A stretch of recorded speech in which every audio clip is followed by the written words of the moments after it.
بسم اللہ الرحمن الرحیم۔ ویورز کیسے ہیں؟ آج کے اس ویلاگ میں ہم بات کریں گے کہ عمران احمد نیازی کی درخواست ضمانت اور شاہ محمود قریشی کی اسلام آباد کے اندر سپریم کورٹ جو آف پاکستان ہے اس نے درخواست ضمانت سائفر کے مقدمے میں منظور کر لی، اور اس کے بعد میڈیا کے اندر بڑی ہلچل مچی ہے، اور اس ججمنٹ کے حوالے سے بات کریں گے کہ کیا جج صاحب نے فائنڈنگ دی ہے اور کس بنیاد پہ یہ بیل لی ہے۔ ویور، جیسا کہ آپ کو معلوم ہے کہ سائفر جو ہے مقدمہ،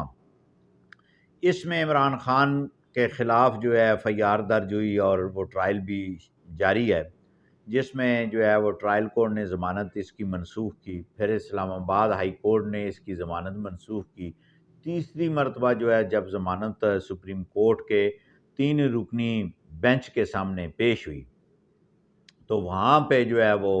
عطر من اللہ صاحب نے ایک اختلافی نوٹ دیا ہے، لیکن جو متفقہ ججمنٹ آئی ہے وہ اس کے بارے میں بات کرتے ہیں۔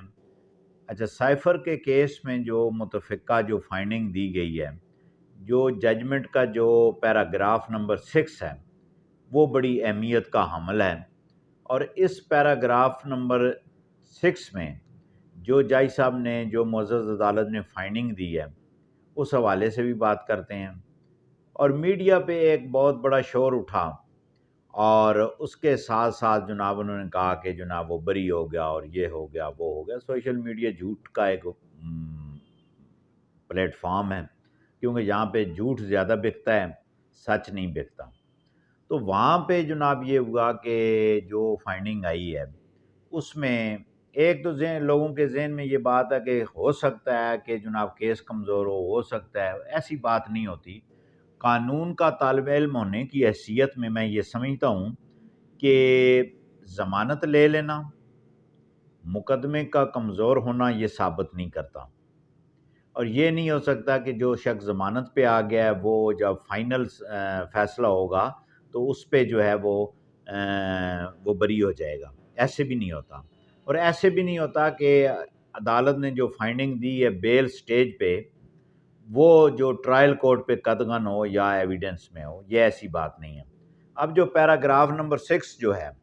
اس پہ جو جج صاحب نے فائنڈنگ دی ہے کہ جو موجودہ مثل ہمارے پاس موجود ہے اس پہ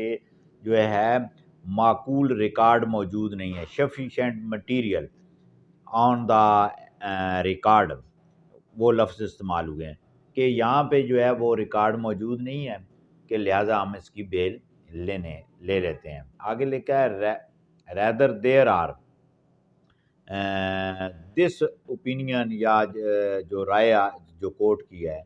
ٹرائل کورٹ کو انہوں نے یہ کہا ہے کہ trial court decide the matter after recording of evidence, ساتھ یہ بھی لکھا ہے، یعنی کہ اس کا مطلب یہ ہوتا ہے کہ یہ جو ہماری فائنڈنگ ہے بیل کی حد تک کہ ریکارڈ موجود نہیں ہے، کوئی ایسی ایویڈنس موجود نہیں ہے اس سٹیج پہ، ایٹ دس سٹیج لکھا جاتا ہے،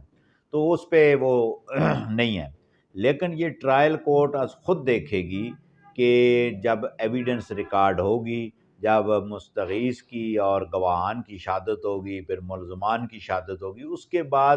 یہ ٹرائل کورٹ کا اپنا ایک اختیار ہے کہ اس نے ڈیسائیڈ کرنا ہے کہ بری کرنے ہیں یا سزا دینی ہے۔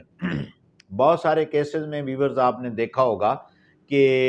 مثال کے طور پہ 302 ہے، اس میں ہوتا یہ ہے کہ اگر ایک ایسا ملزم ہے اس کی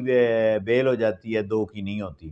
تو جب وہ بیل ہوتی ہے پھر وہ سارا عرصہ باہر رہتا ہے، سال 1.5 سال 2 سال، جب تک ٹرائل مکمل نہیں ہوتا۔ جب ٹرائل مکمل ہو جاتا ہے تو اس کے بعد جو ہے وہ سزا بھی ہو جاتی ہے۔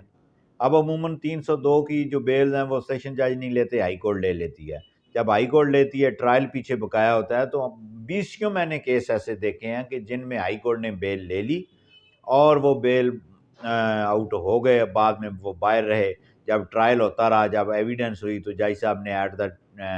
ٹائم آف ججمنٹ انہوں نے کہا کہ جو بیل آؤٹ ہیں وہ اندر آ جائیں اور جو حراست میں ہیں وہ بھی آ جائیں۔ تو بیل آؤٹ جو ہوتے ہیں ان کو کہتے ہیں کڑی مار لیں، 25 سال سزا بھی سنا دی جاتی ہے۔ تو یہ کوئی ایسی انہونی بات نہیں ہے، لیکن ایک سوشل میڈیا پہ ایسا جھوٹا اور بے بنیاد قسم کے فلاسفر جو بیٹھے ہوئے ہیں، جو غالباً قانون سے تو واقف میرا خیال ہے نہیں ہے. تو یہ روٹین کی پریکٹس ہوتی ہے. اس میں یہ نہیں ہو سکتا کہ جناب سپریم کورٹ نے بیل لے لی، اب ملزم جو ہے وہ تمام کے تمام نیچے سے بری ہو جائیں گے، یا ہائی کورٹ نے بیل لے لی ہے، سیشن نے نہیں لی تو ٹرائل کورٹ جو ہے وہ ان ملزمان کو بری کر دے گی، اور ٹرائل کورٹ ان فیصلوں کی روشنی میں جو بیل سٹیج پہ ہوتے ہیں ان کی فائنڈنگ کی وہ پابند نہیں ہوتی. اس میں بیسیوں ججمنٹس موجود ہیں سپریم کورٹ کی کہ وہ جو فائنڈنگ وہ دیتے ہیں بیل سٹیج پہ، اس کو بطور ایویڈنس، بطور رائے، بطور قطعاً بطور پابندی جو ہے وہ ٹرائل کورٹ کبھی وہ اگر کوئی ایسی کورٹ کر بھی دیتی ہے تو اسی بنیاد پہ متعدد کیسز میں وہ گئے ہیں. تو ہائی کورٹ اور سپریم کورٹ نے کہا یہ جو ہماری جو فائنڈنگ ہے یہ باؤنڈ نہیں کرتی ٹرائل کورٹ کو. تو اتنی سی بات ہے جناب. یہ بیل آؤٹ ہوئے ہیں. شاہ محمود قریشی صاحب کو جب رات کو رہا کرنے گئے تو وہ غالباً 9 مئی کے ایک مقدمے میں جو ہے وہ اریسٹ تھا، ڈی سی صاحب کا لیٹر پہنچا تو وہ فارغ نہیں ہوئے. اب آپ یہ دیکھیں کہ شاہ محمود قریشی کی جب وہ بیل ہوئی ہے، وہ وہاں پہ وہ وکیل بھی گئے ہیں، وہ سارا ٹرائل کورٹ کا وہ مچلکا بھی گیا ہے، روبکار بھی گئی ہے. تو پی ٹی آئی کی طرف سے جتنی مرکزی قیادت ہے کسی نے شاہ محمود کی رہائی کو ویلکم نہیں کہا. یہ ایک سوالیہ نشان ہے کہ شاہ محمود قریشی سے پتہ نہیں پی ٹی آئی والے از خود کیوں خوش نہیں ہیں. یہ آنے والے وقت میں بتائے گا کہ وہ کیوں خوش نہیں ہیں. پتہ نہیں ان کو یہ خدشہ ہے کہ ہو سکتا ہے شاہ محمود قریشی باہر آ جائے تو وہ پارٹی کو کیپچر کر لے، وہ کہے کہ میں جو ہے وہ وائس چیئرمین ہوں پی ٹی آئی کا، میرے احکامات چلیں گے، میں نے پارٹی ٹکٹ دینے ہیں. ادھر جو دوسرا پارٹی ایشوز ہے کہ جناب گوہر بیرسٹر صاحب کو جو ہے انہوں نے وہ ڈی نوٹیفائی کیا کہ آپ چیئرمین نہیں ہیں کیونکہ الیکشن نہیں ہوا. تو نیکسٹ ویڈیو میں ہم بات کریں گے اس حوالے سے جس میں جو ہے الیکشن کمیشن نے ان کو نااہل کیا ہے، اس الیکشن کو غیر قانونی قرار دیا. پھر پشاور ہائی کورٹ میں جو پروسیڈنگ ہوئی ہے اس حوالے سے آپ کو آگاہ کریں گے. بہت